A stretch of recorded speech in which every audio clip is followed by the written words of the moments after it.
सुंदरनगर में पंचायत चुनाव के बैलेट पेपर लिखने वाले अध्यापकों को रिफ्रेशमेंट की कोई सुविधा ना होने की वजह से अध्यापक संगठनों में गुस्से का माहौल है। हिमाचल राजकीय अध्यापक संघ के प्रदेश अध्यक्ष नरेश महाजन ने बताया कि आजकल पंचायत चुनावों के बैलेट पेपर लिखने का जो काम अध्यापकों को सौंपा गया है, उसके एवज में उन्हें प्रशासन द्वारा ना रिफ्रेशमेंट की व्यवस्था है और ना ही किसी सही जगह की व्यवस्था की गई है। उन्होंने कहा कि सरकार जब बैलेट पेपर में उम्मीदवारों के चुनाव चिन्ह छपवा सकती है तो उम्मीदवारों के नाम छपवाने में क्या परेशानी है। उन्होंने कहा कि सैकड़ों पंचायतों के हजारों उम्मीदवारों के नाम लिखना एक चुनौती बना हुआ है। ऊपर से प्रशासन और चुनाव आयोग द्वारा अध्यापकों के लिए ना कोई रिफ्रेशमेंट है और ना ही सर्दी से बचने की कोई व्यवस्था। उधर पंचायत इंस्पेक्टर राजेंद्र सिंह ने कहा कि ड्यूटी में तैनात टीचिंग स्टाफ को चाय के साथ हल्की रिफ्रेशमेंट दी जा रही है। यहाँ पे पंचायती चुनाव के लिए जो बैलेट पेपर लिखने की प्रक्रिया आज चली हुई है, उसके तहत कुछ आपत्तियाँ मेरे समक्ष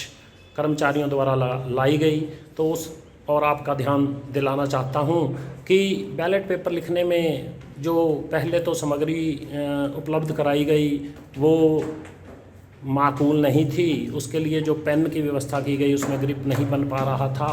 उसके बाद नाम लिखना एक पंचायत के लिए कम से कम 40,000 नाम लिखे जाने हैं। अगर इन नटशल कहूँ तो 5 बैलेट पेपर हैं, वार्ड मेंबर, उप प्रधान, प्रधान, बीडीसी, जिला परिषद, जिसमें एक बैलेट पेपर पे 10-10 नाम भी हैं। तो 2000 के हिसाब से अगर नाम लिखने हों 2000 बैलेट पेपर तो 40,000 के करीब वो संख्या बनती है। तो इन सब कार्यों के लिए अध्यापकों की तैनाती की गई है। मेरी मांग रहेगी इलेक्शन कमीशन से कि ये नाम जो हैं वो भी सिंबल के साथ पहले ही लिख के आएँ तो ताकि ये सभी कर्मचारी इससे निजात मिले। एक तो उससे क्या होगा कि किसी भी व्यक्ति का नाम अगर गलत लिखा जाता है उसकी वोट जो है वो उसको नहीं समझें कि उसका वोट कैंसिल हो गया। दूसरी बात जो अहम है कि इन पंचायती चुनाव के दौरान जिनकी ड्यूटियां लगी हैं एम्प्लॉइज़ 90% एम्प्लॉइज़ तैनात है, इसमें ज़्यादा एम्प्लॉइज़ लगते हैं तो उनको अपने वोट डालने का अधिकार से भी वंचित कर दिया गया है। तो मेरा इलेक्शन कमीशन से निवेदन रहेगा।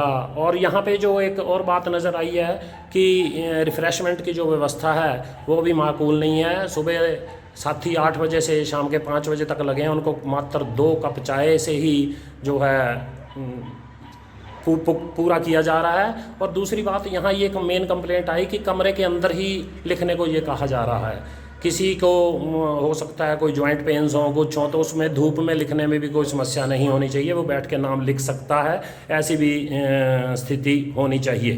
तो मेरी मांग रहेगी कि चुनाव इलेक्शन कमीशन इन सब बातों को मुद्देनज़र रखते हुए इन सब मांगों को जल्द से जल्द पूरा करेगा ताकि एक अच्छा सिस्टम जो है वो हमारे बीच में आ सके। हिमाचल दस्तक वेब टीवी के लिए सुंदरनगर से देवेंद्र गुप्ता।